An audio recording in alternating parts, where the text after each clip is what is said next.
Alors, bonjour chers abonnés, comment vous allez? Et la famille, j'espère que vous allez tous bien. Donc, comme convenu, j'avais décidé de créer une chaîne YouTube sur laquelle je vais partager mes connaissances. Donc, on allait là pour notre première vidéo. Donc, le sujet sur lequel on va débattre, ça sera un cluster de basculement. Donc, tout le monde sait qu'un cluster de basculement, c'est tout simplement la continuité de service. Donc dans une entreprise, prenons l'exemple qu'on a un serveur de fichiers et que voilà, un DG accède à ce serveur de fichiers. Donc ça sera en aucun cas qu'on laisse tomber ce serveur de fichiers en panne. Donc dès que l'un des serveurs tombe en panne, ça va basculer sur l'autre. Et donc lui, l'utilisateur, il ne va pas sentir l'indisponibilité de ce serveur. Donc pour ce faire, dans un premier temps, il nous faut un serveur Active Directory qui va nous permettre de gérer nos serveurs. Donc ici, je suis sur mon serveur 2C et en plus, pour faire tourner le cluster de basculement, il nous faut installer un serveur qui tourne sur Windows Server 2010 au minimum. Donc là, j'ai installé un serveur Windows Server 2010 et 2016 du moins, pardon. Et là, je suis sur mon serveur DC. Donc c'est lui seulement j'ai allumé. Donc là, on va faire les configurations basiques. Ça sera la première vidéo. Ça va se focaliser sur la configuration basique. Donc là, je suis sur mon DC. Donc dans un premier temps, on va essayer de mettre la carte réseau dans notre LAN pour qu'on puisse configurer la partie réseau. Donc là, c'est sur NAT. Donc je vais remettre ça sur Virtual Network. Donc ici, je vais choisir VMNet 0 ou VMNet 2, 3 ou 4. Donc pour moi, dans mon cas, je prends VMNet 3. Donc là, on vient dans tous les serveurs ou bien bon, on vient sur le serveur local. Donc là, pour la configuration basique, il est nécessaire de configurer le nom du serveur pour qu'on puisse cibler notre serveur. Donc là, le nom de notre ordinateur, je vais cliquer ici. On vient d'en modifier. Après ici, on change le nom. Donc comme c'est notre DC, on va nommer ça servier-dc. Donc je mets sur OK. Là, comme on n'a pas installé le rôle Active Directory, donc on va être sur Workgroup. Donc on va le faire prochainement.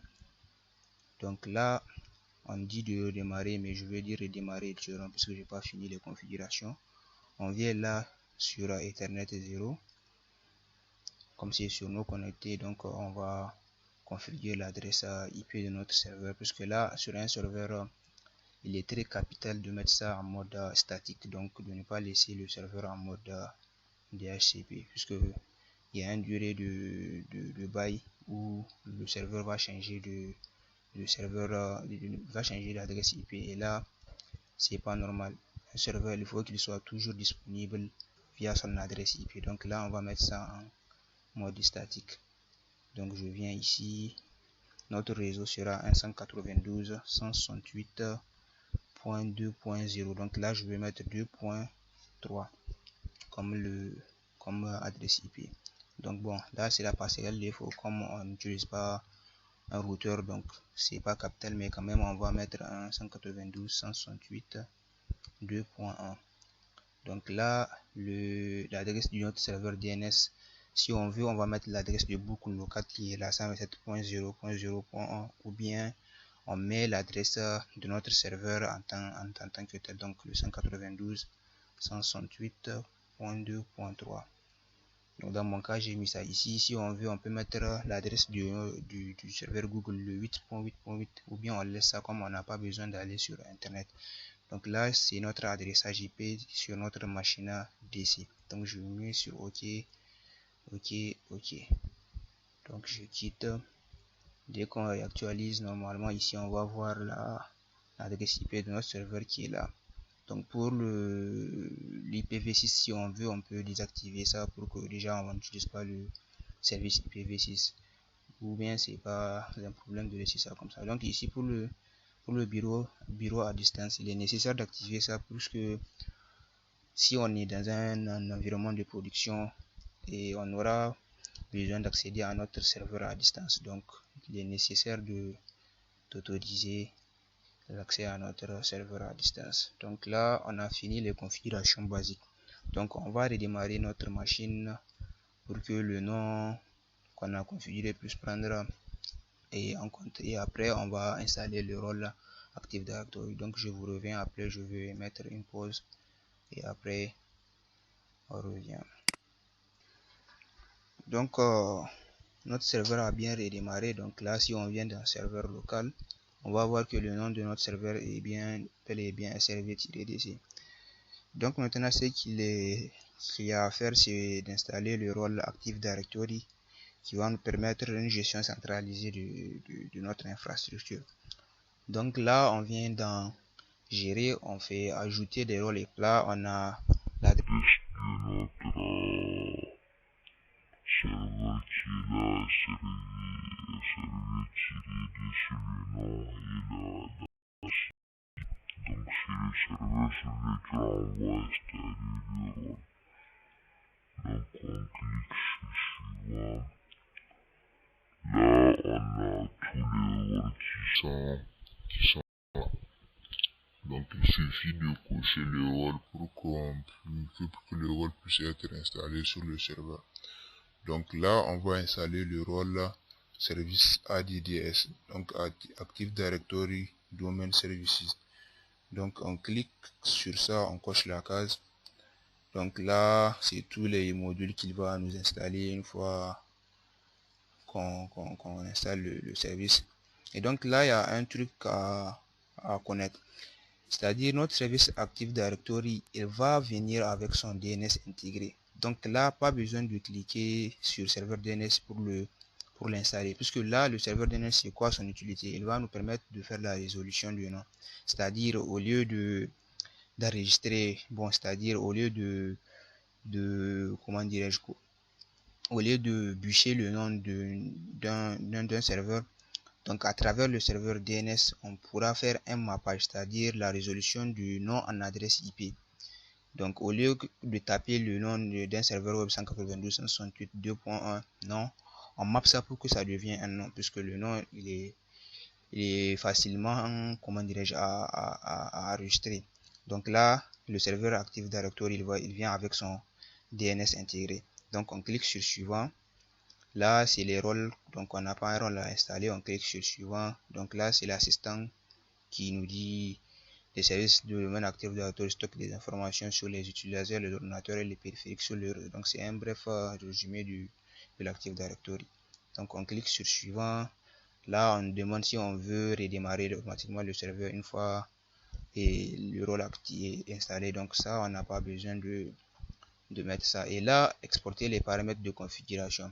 Si on a un serveur qui est là, genre qui tourne sur une interface qui n'est pas graphique, genre en ligne de commande, donc on peut exporter les fichiers XML pour qu'on puisse redéployer le même serveur, le même rôle sur ce serveur. Donc là, comme nous on n'a pas un serveur qui est en mode sans interface graphique, donc on n'a pas besoin. Donc on clique sur installer. Donc là, on va attendre à ce que le service soit bel et bien installé et je vous reviens. Donc je vais mettre une pause.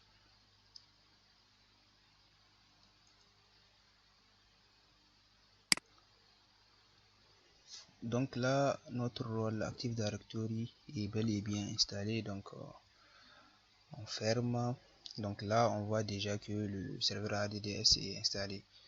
Donc c'est pas totalement configuré puisque là, il faut qu'on promouvoir le serveur en tant que contrôleur de domaine. Donc on clique sur promouvoir ce serveur en tant que contrôleur de domaine. Donc là, ajouter un contrôleur de domaine à un domaine existant. Là c'est quand on a un domaine existant et qu'on veut installer un second Active Directory pour que ça soit un Active Directory de réplication. Donc là, c'est ajouter un nouveau domaine à une forêt existante. Donc nous, pour nous, on va ajouter une nouvelle forêt. Donc là, on vient ici.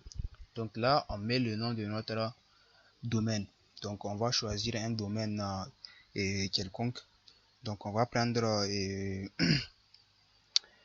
prendre Zamani. zamani.1e comme on est au Niger.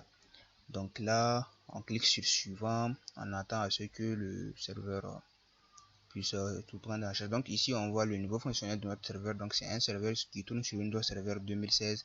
Et là, ce que je vous ai dit, donc le rôle Active Directory va installer le serveur DNS de lui-même. Donc là, on nous demande de mettre un mot de passe. Donc ce mot de passe, c'est un mot de passe qui est à ne pas négliger, puisque c'est à travers ce mot de passe là qu'on pourra intégrer les machines au domaine. Donc là, je ne vais pas vous dire mon mot de passe.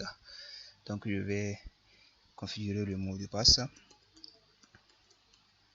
Là, je confirme le mot de passe et on clique sur suivant. Donc là, on dit il est possible de créer une délégation pour ce serveur DNS. Donc là, ça ne concerne pas. On clique sur suivant. Et là, ça va nous mettre le nom NetBIOS de notre nom de domaine. Donc là, de l'autre côté, on avait mis le nom NetBIOS plus la racine. Donc là, on est sur Zamani qui est notre NetBIOS. Donc on clique sur suivant pour terminer la configuration de notre rôle ADDS. Donc là, c'est la base de données, là où tous les données du rôle Active Directory sont stockées. Donc c'est dans le chemin C /Windows/NTDS. Donc c'est la base de données de notre Active Directory. Donc là, c'est le dossier des fichiers journaux, là où on va voir tous les, comment dirais-je, tous les journaux. Et là, c'est le dossier 6 volts, le chemin du dossier 6 volts. Donc, on clique sur suivant. Donc là, on a un bref résumé de notre Active Directory, de l'installation de notre Active Directory. Et donc là, on clique sur suivant. Donc, il est en train de vérifier si on a fait une bonne configuration requise. Donc là, si c'est bon, on va voir qu'il y a une couleur verte qui va nous être, donc vous voyez ici on dit toutes les vérifications de la configuration requise ont donné satisfaction. Donc là on va juste cliquer sur installer et on attend à ce que notre rôle soit déployé. Donc ici aussi je vais mettre une pause pour ne pas gaspiller trop de minutes. Donc je vous reviens après. Donc là notre rôle Active Directory a bien été installé. Donc on nous dit on va être déconnecté. Donc là, il y a le serveur qui va se redémarrer, il va installer tous les services qui sont requis. Donc là aussi, on va un peu attendre jusqu'à ce que notre serveur soit en ligne et après on va se connecter. Donc là, notre serveur a bien redémarré et lors de l'authentification, on va voir que on a déjà l'image qui change. Auparavant, on a juste administrateur, donc l'administrateur local de la machine. Et là, c'est l'administrateur du domaine. Donc là, on va mettre le mot de passe qu'on avait mis lors de l'installation du rôle Active Directory. Donc, on va s'authentifier et on attend à ce que notre serveur soit bien et bien allumé. Donc là, il est en train de rafraîchir. Ça, c'est le gestionnaire du serveur. Et on va voir déjà notre rôle Active Directory qui est installé plus le DNS. Donc là, c'est les services qui sont en rouge. Donc on va les redémarrer. Il faut tout le temps redémarrer ces services pour que le serveur fonctionne d'une manière normale. Donc là, on redémarre. Et donc là, on a déjà notre serveur ADDS qui est installé plus le rôle DNS qui est là. Donc là, on va voir déjà, il y a l'utilisateur et ordinateur Active Directory. Donc là, c'est là où on va créer nos utilisateurs plus les unités d'organisation. Et c'est là où aussi on va voir toutes les machines qui sont jointes au domaine. Donc ici, dans Computer, on va voir les machines. Donc ici, on n'a aucun élément affiché dans cet aperçu puisqu'on n'a pas comment dirais-je, intégré des machines au domaine. Donc là, c'est ici on va voir les domaines contrôleurs. Si on a un DC secondaire qui va répliquer sur le serveur DC, donc on va l'avoir ici. Donc là, c'est les utilisateurs qui sont par défaut les administrateurs et autres. Donc là, on a fini notre première partie qui consiste à installer le rôle ADDS et autres. Donc dans la seconde partie, on va essayer de mettre en ligne nos deux hyperviseurs et on va les mettre à réseau, puis on les intègre au domaine. Donc ça sera notre deuxième vidéo si plaît à Dieu. Donc merci d'avoir suivi notre vidéo et n'hésitez pas aussi de partager. Donc on se dit à bientôt.